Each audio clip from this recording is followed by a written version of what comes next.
everyone, this is Laura and welcome back to Book Bubbler. Today I thought I would do another Try a Chapter Unhaul. I've been really feeling the urge to get rid of things in my house, and books too, for the first time maybe ever in my years of life. So I wanted to kind of roll with the feeling while it's there. You know, you have to just organize things when you feel like you have the energy for them or can handle it or whatever. I am making myself go through my house little by little. I can tell a difference. Nobody else can tell a difference, but whatever.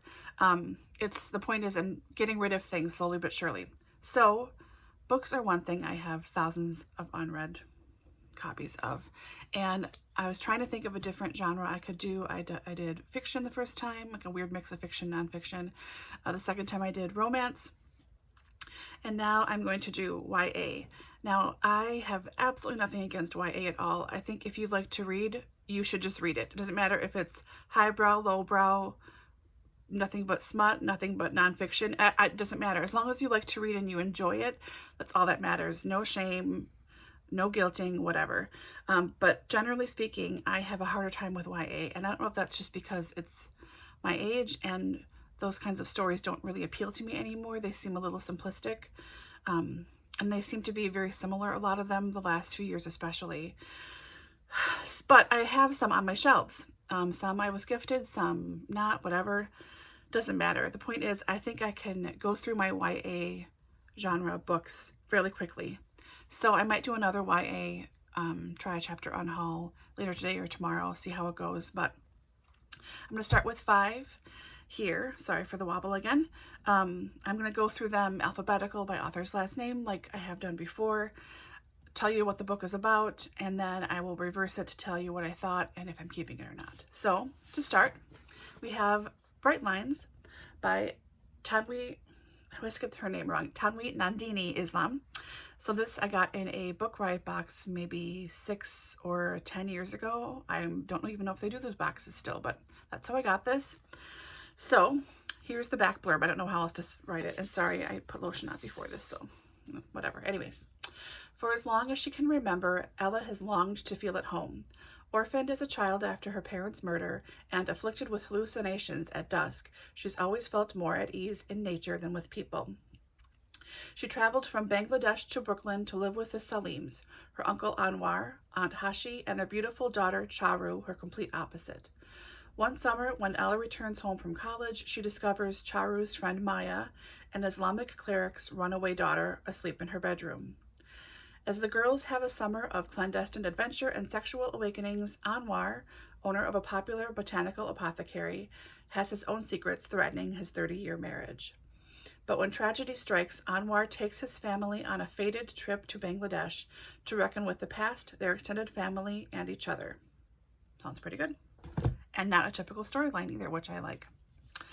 Next is A Chunkster, the start of a trilogy.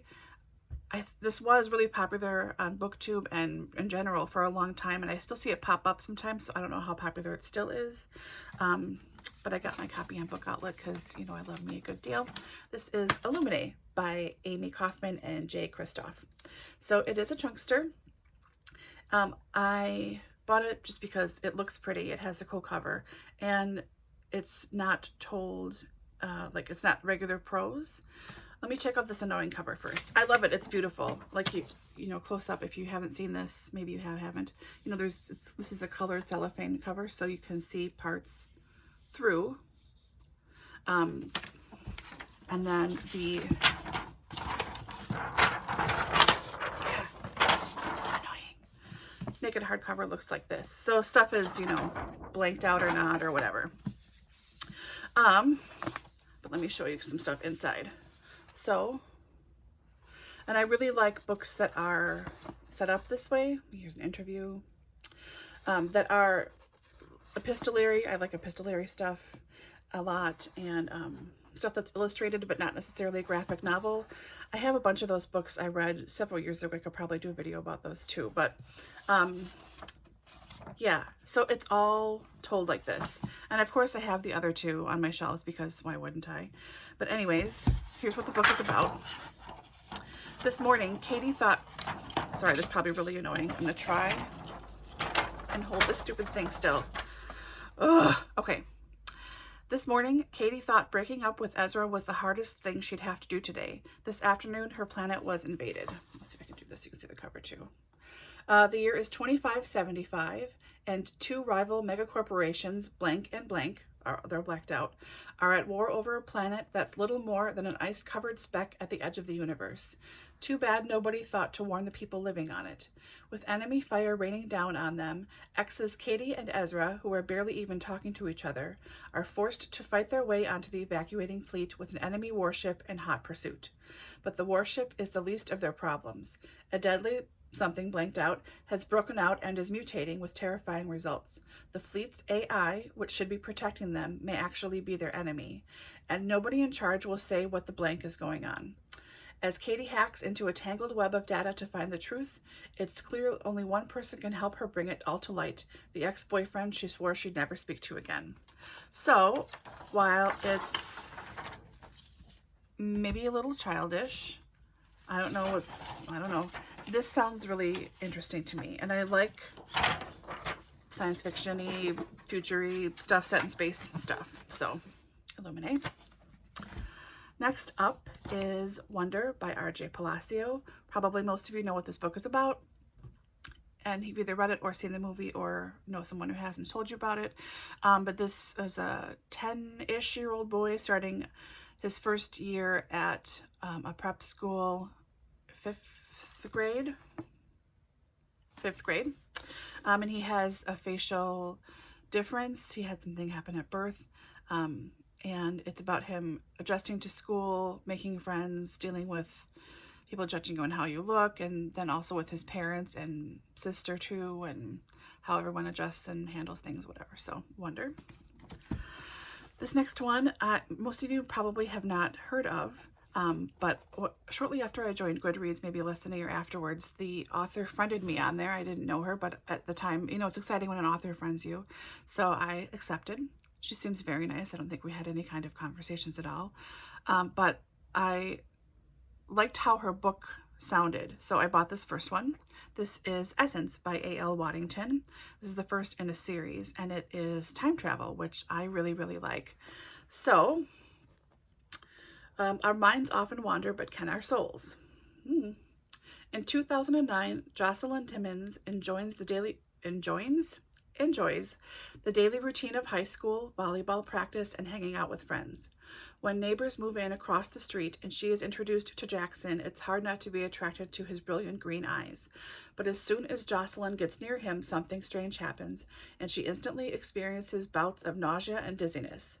Then the visions start. Visions of another life, another world, where she feels trapped by the restrictions of her old-fashioned society and dreams of the freedom to choose her own path. They're short and blurry at first, but soon they evolve, and Jocelyn finds herself questioning what is real. Essence is the first novel in a unique series by A.L. Waddington that chronicles the life of Jocelyn Timmons as she slowly begins to understand the implications of her visions. Is it really possible that she could be living on two planes of existence, falling asleep in one and waking in another? And what is the meaning of Jackson's sudden presence in her life?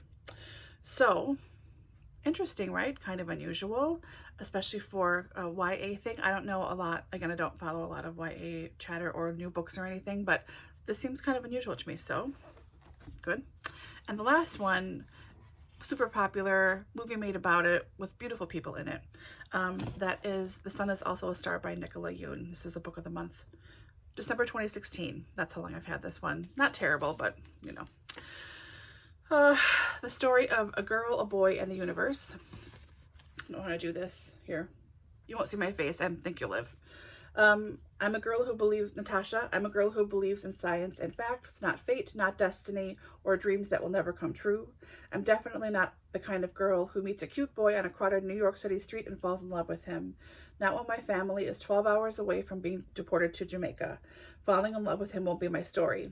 Daniel. I've always been the good son, the good student, living up to my parents' high expectations. Never the poet or dreamer, but when I see her, I forget all that.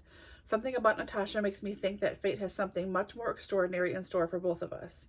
The universe. Every moment in our lives has brought us to this single moment. A million futures lie before us. Which one will come true? So, yeah. So that Sun is also a star. So to reverse it now with what I thought and what I'm keeping or not, I am going to let this go. I read 58 pages in about 12 minutes. So I don't know what that says about the book itself, my reading speed, not sure. I did like that each chapter or page or whatever was broken up so you knew you had different narrative each time. And like Daniel, Natasha, but sometimes they follow people's lives that aren't the main two characters or their family members. Of course, I cannot find an example. The universe pops up sometimes, whatever, I don't know. Not bad at all. Clearly, I read it, the chunk I read fairly quickly, but I just didn't really care. And honestly, I just want to watch the two pretty people on the Netflix movie because they're gorgeous, and who doesn't want to watch pretty people do things? So, Essence by A.L. Waddington. I am for sure keeping this.